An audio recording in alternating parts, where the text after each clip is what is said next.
क्या आपने कभी गौर किया कि वक्फ बोर्ड के पास करीब 4 लाख रजिस्टर्ड प्रॉपर्टीज़ हैं और करीब 6 लाख एकड़ ज़मीन है, जिसकी मिल्कियत इंडियन रेलवेज़ और इंडियन डिफेंस फोर्सेस के बाद सबसे ज़्यादा ज़मीन जायदाद वक्फ बोर्ड के पास है। फिर भी मुसलमानों के ऐसे हालात क्यों? मैंने एक सवाल किया जब्बार खान सर से। जब्बार खान साहब जो कि एक रिटायर्ड सिविल सर्वेंट हैं और जुड़े हुए हैं वक्फ बोर्ड मूवमेंट से, पूरे हिंदुस्तान के लोगों को जो है जगाते हैं वक्फ बोर्ड के मामले के बारे में। उनसे मैंने पूछा कि एक आम इंसान जो कि कानूनी दावपेच से बहुत दूर है, जो कि बहुत पढ़ा लिखा नहीं है, उसका क्या रोल हो सकता है इस वक्फ मूवमेंट में। तो उनका जवाब ये है। आम आदमी सवाल कर सकता है। एक छोटी सी मैं मिसाल दूँ, जो फूड कॉरपोरेशन ऑफ इंडिया के गोडाउंस या वेयर हाउसेज आपने देखे होंगे, दूर से देखे होंगे, ये पता होगा कि काफ़ी कुछ अनाज सड़ जाता है। वो अनाज क्यों सड़ता है? वो बोरियों की शक्ल में अंदर रखा जाता है गोदामों में, और वो गोदाम खुलते नहीं। बहुत कम हो, जो ख़ास तौर से जो बीच में बोरियां रखी होती हैं या पीछे रखी होती हैं, जिनका नंबर निकालने में बाद में आता है, तो उनमें सीलन की वजह से और उसमें सीलन की वजह से कीड़े भी आते हैं, चूहे भी आते हैं, और इस तरीके से वो अनाज ज़ाया होता है। वक्फ बोर्डों की हालत बिल्कुल ऐसी ही है। बोरियों में भर के औकाफ रखे हुए हैं, औकाफ़ों की जायदादें रखी हुई हैं जिनके बारे में किसी को पता नहीं।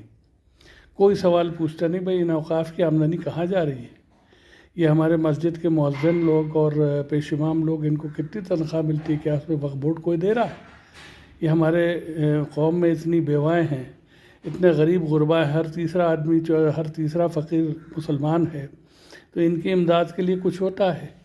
ये जो रातों में फुटपाथ पे सोते हैं, इनके लिए, इनके खाने के लिए, इनके रहने के लिए, ज़िंदगी बसर करने के लिए कोई इंतज़ाम है?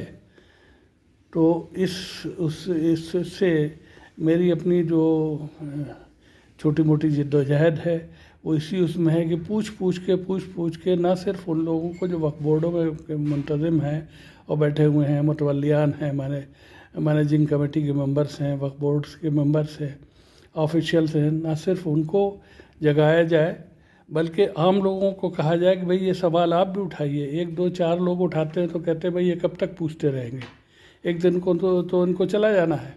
ये सवाल सबको पूछना चाहिए। कौम में जिस हिसाब से गुर्बत है, ये गुर्बत बिल्कुल नहीं होना चाहिए। जो जहालत है वो बिल्कुल नहीं होना चाहिए। जो हमारे बच्चों की सेहत ख़राब है, हमारे बूढ़ों के, बुज़ुर्गों की, वो बिल्कुल नहीं होना चाहिए। जिस किस्म की जायदादें हमारे पास हैं, जिनकी आमदनी हमारे पास आनी चाहिए। सवाल क्या करना है? सवाल ये करना है कि क्या इसको हमने रजिस्टर किया भी है कि नहीं किया है, क्या इसका प्रॉपर ऑनलाइन रजिस्ट्रेशन वगैरह है कि नहीं है, जो वक्फ की प्रॉपर्टी है उसका किराया आ भी रहा है कि नहीं आ रहा है। ऐसे बहुत सारी प्रॉपर्टीज़ हैं जिनका किराया 50-60 साल पहले जो फिक्स हुआ था 20 रुपये और 30 रुपये महीना, वो आज भी 30 रुपये महीना दे रहे हैं, जबकि वो शहर की प्राइम प्रॉपर्टी है। ये सवाल पूछें, वरना अंजाम यही होगा कि आपके हाथ से प्रॉपर्टीज़ निकलती चली जाएंगी।